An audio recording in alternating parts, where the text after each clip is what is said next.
Praise the Lord! Dakilang ating Panginoon sa ating buhay. Mapagpalang umaga po, Pastor Bobby Librado, Pastor Cynthia, Pastor Joel, at sa lahat ng ating mga kamanggagawan ating kasama sa platform na ito. Gayon din sa mga kapatiran na kasama po natin. Sumatin lahat ang biyaya po ng ating Panginoon at tunay po napakabuti na Panginoon. Ating bubuksan po ang salita ng Panginoon sa aklat po ng Judges chapter 7 verse 2 hanggang 5, then 7 to 9 ang salita po ng Panginoon. And the Lord said unto Gideon, the people that are with thee are too many for me to give the Midianites into their hands, lest Israel bound themselves against me, saying, my own hand hath saved me. Now therefore, go to proclaim in the ears of the people, saying, whosoever is fearful and afraid, let him return and depart early from Mount Gilead. And there return of the 20 and 2,000, and there remain 10,000. And the Lord said unto Gideon, the people are yet too many. Bring them down unto the water, and I will try them for thee there. And it shall be, that of whom I say unto thee, this shall go with thee, the same shall go with thee. And of whomsoever I say unto thee, this shall not go with thee, the same shall not go. So verse 5, so he brought down the people unto the water, and the Lord said unto Gideon, everyone that lappeth up the water with his tongue, as a dog lappeth him, shall thou see by himself. Likewise, everyone that boweth down upon his knees. Sa verse 7, and the Lord said unto Gideon, by the 300 men that lap with I save you, and deliver the Midianites into thy hand, and let all the people go every man unto his place. So the people took victuals in their hands, and their trumpets, and they sent all the rest of Israel every man unto his tent, and retained those 300 men, and the host of Midian was beneath him in the valley. And it came to pass the same night that the Lord said unto him, arise, get thee down unto the host, for I delivered it into thy hand. Sabi po ng ating Panginoon. Pagpalain ng Diyos ang pagkabasa po ng salita ng ating Panginoon. Dalhin ko kayo sa isang maikling exhortation about the title, amen, Math of Faith. Amen. Math of Faith. Ito po ay sipnayan ng pananampalataya o yung matematika ng pananampalataya. Alam po natin, amen, lahat ng books, lahat ng chapter ay may mga bilang. At the same time ay makikita natin ang tinatawag na increasing and decreasing. At makikita rin po natin, mapid, ang salita ng Panginoon ay punong-puno. Amen. Na kung saan ay patungkol sa mga bagay na kung saan ay dapat po na ma-realize natin, amen, na i-apply din po natin sa ating buhay ang matematika sa ating pananampalataya.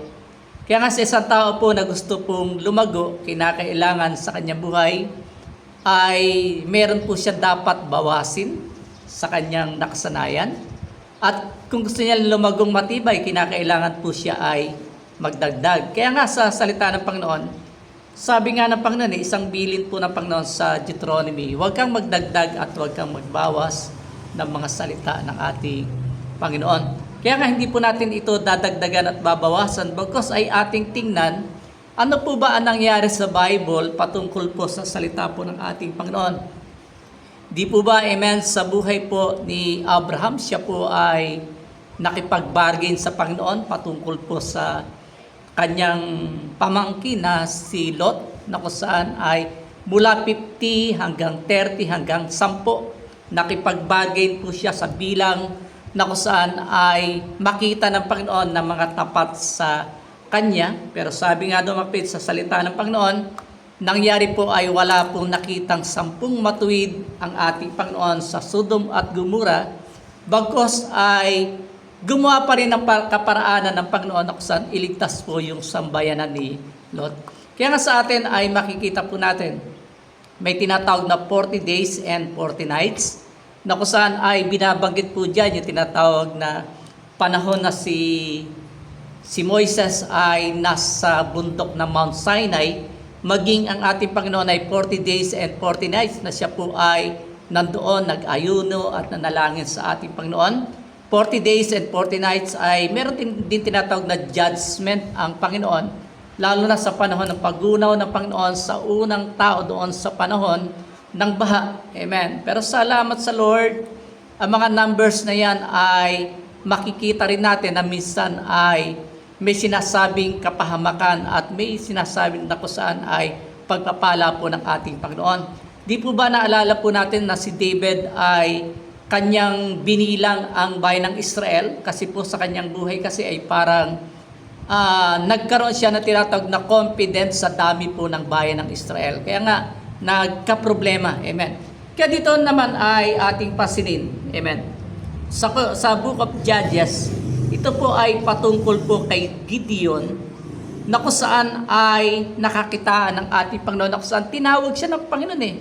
Kung titignan natin sa ating buhay, gumagamit ang Panginoon ng mga taong hindi kilala, ordinaryong tao, na bagamat sa ating buhay ay di po natin napapansin mapait. Ito ay napakagandang isipin sa ating buhay. Sino nga ba si Gideon? Si Gideon ay nagsimula sa Judges chapter 6 verse 15. Siya po ay isang tao na matakutin na kung saan siya po ay nagtatago. Doon, sa kanyang bukid na kung saan sa panahon kasi ni Gideon ay may digmaan sa Israel na sila po ay sinasalakay ng Midianites. Kaya nga pag-araw po ay hindi po sila nagtatrabaho. Paggabi po ay lumalabas sila doon sa bukid. Amen. Dito makikita natin, hindi naman kinakailangan natin na tayo po ay very talented. Hindi naman gusto ng Panginoon na kung saan ay makita tayo na kung saan ay inaapi-api. Pero kumbaga sa ating buhay, makikita po natin yung pagkatawag ng Diyos sa atin kahit hindi tayo qualified. Tayo po ay ginawang qualified ng Lord sa mga tasks na kung saan ay nais ng Panginoon na ipagawa po sa atin. Kaya nga sa ating paglilingkod sa Panginoon, makikita po natin na doon sa buhay po ni Gideon na kahit po siya ay duwag, amen, pero nung nagpakita po talaga ang anghel ng Diyos sa kanya, kagilagilalas, amen, na siyang tatago, na siya may takot, pero tawagin siya na anghel ng Diyos ay matapang na mandirigma. Ano ang tapang na makikita mandirigma kung siya po ay nagtatago, hindi po siya nagpapakita sa kaaway? Kung titingnan natin dito ay tinawag po siya ng anghel ng Panginoon sa pamagitan po ng anghel ay nakipag-bargain siya sa Diyos. Amen. Na ang sabi niya doon, kung magkakaroon ng hamog doon sa lupa na kung saan ay dry, amen, sabi niya, naniniwala siya na siya tinawag ng Panginoon. Kinabukasan, no, siya po ay pumunta doon, amen, yung ground na kung saan ay dry ay meron pong hamog, mapait. Sa ating buhay, minsan tinetesting po natin kung gaano makapangyarihan ang ating Panginoon. At dito makikita natin si Gideon ay may tinatawag po siya na kung saan ay pagsubok niya sa Panginoon kung siya po ay gagabayan ng ating Panginoon. Kaya nga 3 times po niya sinubok ang kapangyarihan ng Panginoon at doon sa kanyang buhay, kapatid, napagtanto niya sa kanyang buhay, kailangan niya na tinatawag na direksyon, guidance ng Panginoon na kung saan sa pamagitan ng kanyang maliit na pananampalataya. Amen. Siya po ay nakiusap sa Panginoon sa kabila ng kanyang kahinaan. Siya po ay ginamit po ng ating Panginoon. Kaya sa ating buhay, minsan may mga bagay na hindi po natin kayang hawakan, hindi po natin kayang mapagtagumpayan. Pero sa ating buhay, kapatid, isang bagay na dapat po natin maunawaan, napakahalaga ng pananampalataya natin sa ating Panginoon. The way na nag-please ito pong si Gideon, ang nais po niya ay direksyon, hindi po pagdududa na kung saan sa kanyang buhay, tinawag na siya ng ating Panginoon. At the same time, ang kailangan na lang po niya ay pagsunod para ikumpirma yung timing na ibinigay ng ating Panginoon, na kung titingnan natin yung timing na Lord, God is always on time sa lahat ng ating mga buhay at ang pangako kasi ng Diyos ay lagi pong masusunod. Kaya dito kapatid, makikita natin yung desisyon po ni Gideon ay nagbigay sa kanyang tinatawag na pagkagising sa kanyang pananampalataya na ipaubaya po niya ng may buong pagtitiwala at katapatan na gusto niyang sumunod sa ating Panginoon. Kaya kung titingnan po natin ang istorya kapatid ay makikita natin yung kabutihan po ng ating dakilang Panginoon sa buhay po ni Gideon na bagamat ordinary siyang tao pero ginamit po siya ng ating Panginoon. Kaya sabi po kapatid dito sa salita ng Panginoon, nakita ng Diyos yung kanyang panawagan sa bayan po ng Israel. Ang dami. 32,000 men na kung saan ay tumugon sa panawagan ni Gideon. Pero ang sabi ng Panginoon masyado silang marami. Kaya kung titingnan natin kapatid sa buhay po natin, hindi tinitingnan ng Diyos masyado yung napakadami na tao, kundi ang gusto ng Diyos, makita yung sincero na kung saan ay pagsunod ng bayan ng Israel.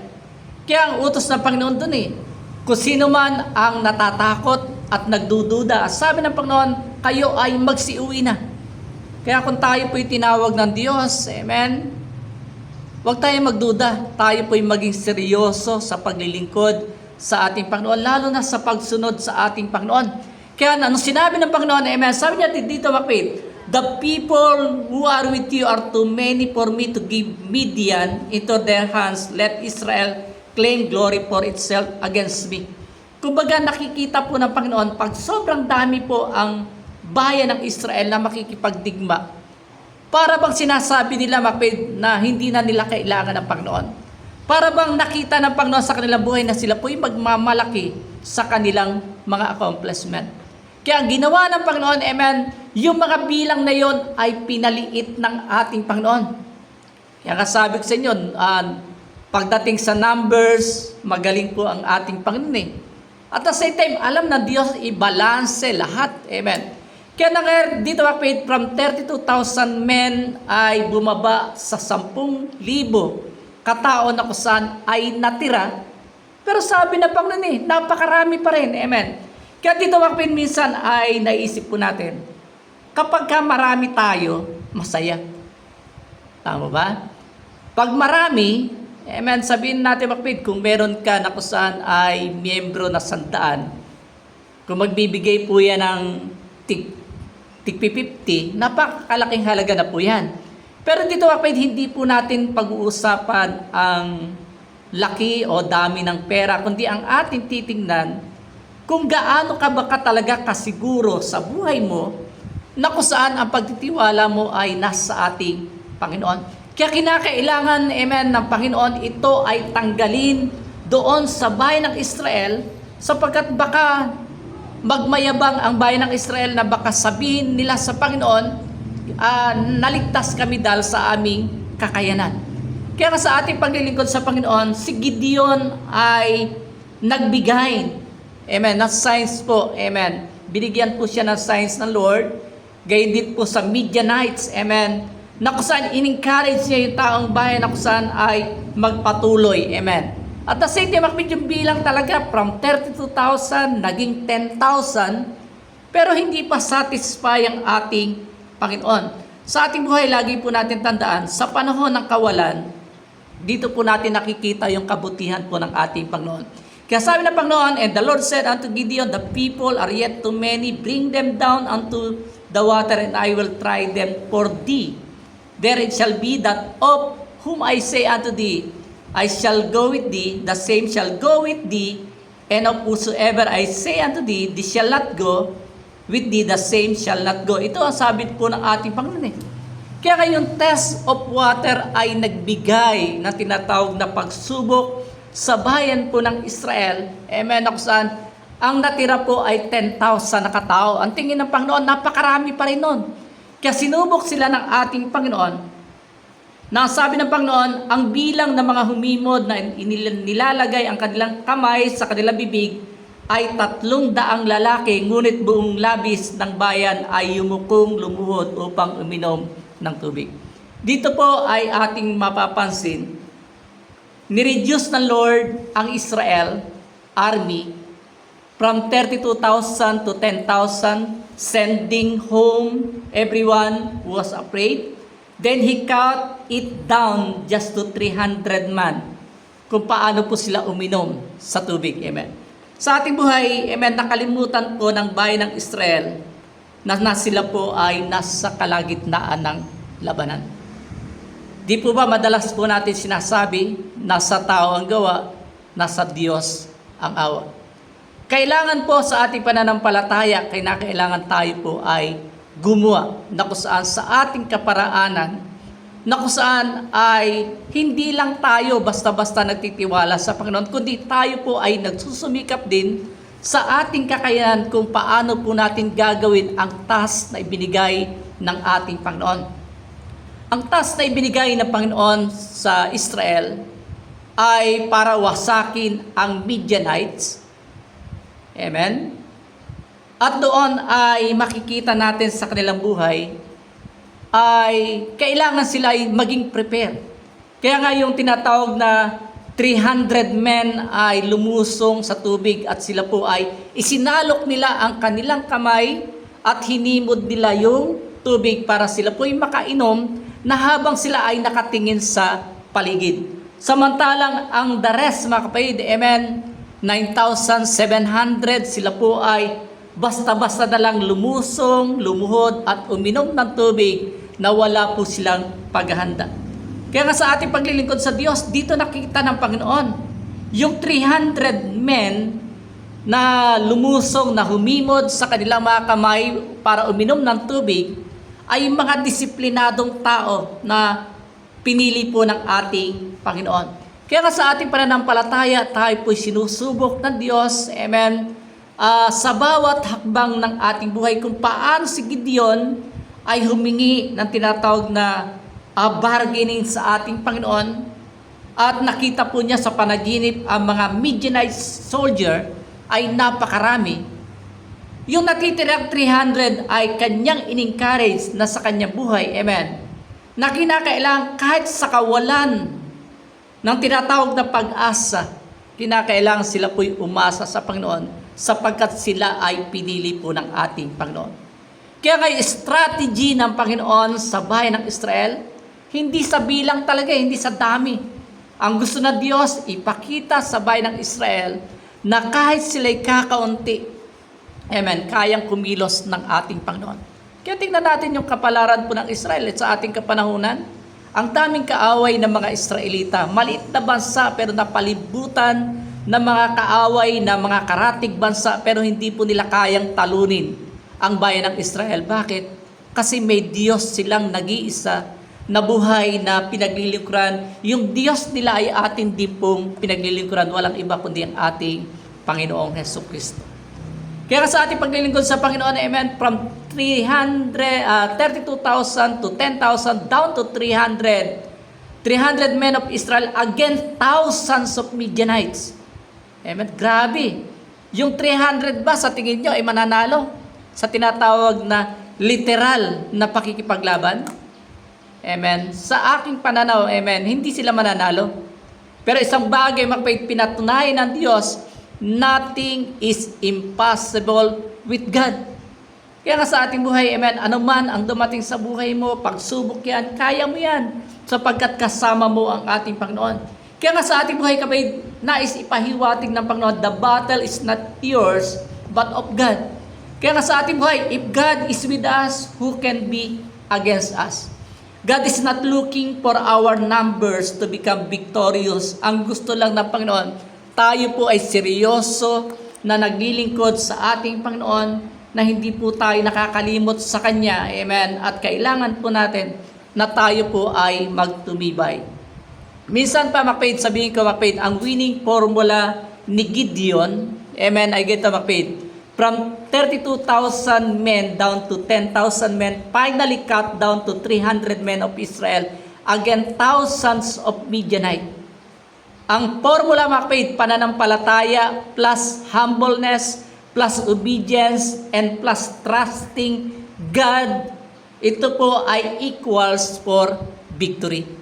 Ibig sabihin sa ating buhay, kailangan po natin ng pananampalataya. Pananampalatayaan mo ang Diyos na kung saan habang ikay sumasampalataya, samahan mo ng pagpakumbaba sapagkat ang sino mang nagpapakumbaba ay tinataas ng Panginoon. At higit sa lahat, dapat kasama po yung obedience. Kung ikaw po ay may pananampalataya sa Panginoon, samahan mo ng pagsunod at higit sa lahat yung pagtitiwala sa Panginoon. Kaya ito po ay magriresulta na ikaw po ay magtatagumpay sa larangan ng tinatawag na labanan ng ating pananampalataya. The more na ikaw ay nagpapakumbaba ay itataas ka ni Lord. The more na itinataas mo si Lord, the more ipinakikita ng dakilang Diyos ang mga dakilang bagay na kanyang gagawin para sa iyo at sa akin. Kaya sa ating buhay, the math of faith, makikita po natin dapat po, amen, samahan natin ng pagpapakumbaba kasama ng ating pagsunod at pagtitiwala sa Panginoon. Naniniwala po ako, ang math of faith ng ating buhay, sipnayan ng ating pananampalataya, kung ihahanay natin ang ating sarili, amen, hindi man tayo marami, pero yung bilang natin ay sapat na para maipakilala natin na may Diyos tayong pinaglilingkuran. Hindi man siguro tayo pumapalo ng 1,000 views, pero ang kagandahan doon, amen, we are trying our best na kung saan tayo po ay ipakita natin na tayo po ang mga tinawag ng ating Panginoon. Kaya nga sabi po ng salita ng Panginoon, many are called but few are chosen. Tayo po ay pinili ng Panginoon out of billion, trillion na mga tao sa buong mundo. Around the globe, amen, isa tayo doon sa pinili ng ating Panginoon. Kaya ngayon, 300 men of Israel, amen, ang kanilang laban talaga, pananampalataya sa Panginoon. Hindi na nila kinakailangan ng sandata. Ang kailangan lang po nila ay sumigaw. Ang kailangan lang po nila ay magdala ng sulo at magdala sila ng banga. Kaya nung sila po makapid ay nandoon na. Nung sila'y humiyaw at kanila isinuksok ang sulo doon sa banga at ito'y kanilang binasag, ang bayan po ng Midianite, sila po'y nagkagulo at sila pong lahat ay nagpatayan at silang lahat, ang ibang natitira ay nagsipagtakasan sapagkat ang victory na ibinigay ng Panginoon hindi dahil sa laban ng mga Israelita. Amen. Nasa kanilang sariling kakayanan, kundi milagro, kapangyarihan ng Diyos ay pinakita ng ating Panginoon.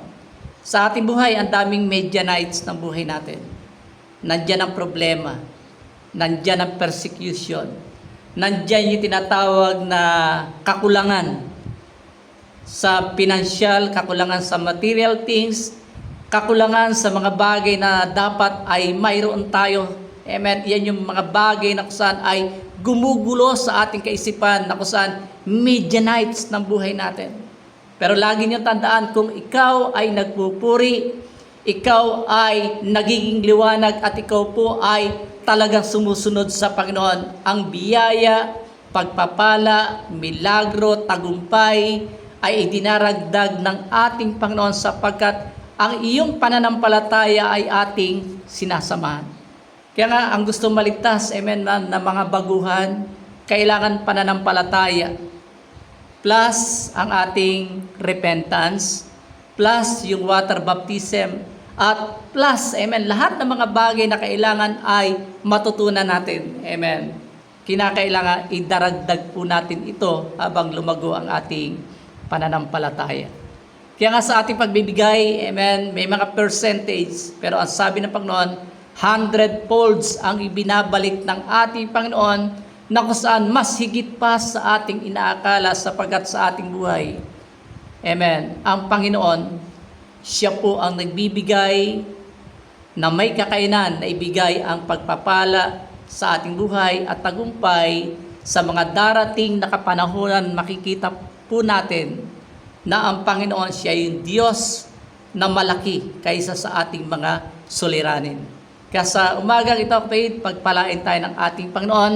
Ang formula po para tayo maging successful, pananampalataya plus humbleness plus obedience and plus trusting God. Ito po ay nag-i-equals ng victory sa ating Panginoon. God bless us at pagpalain tayo ng Panginoon.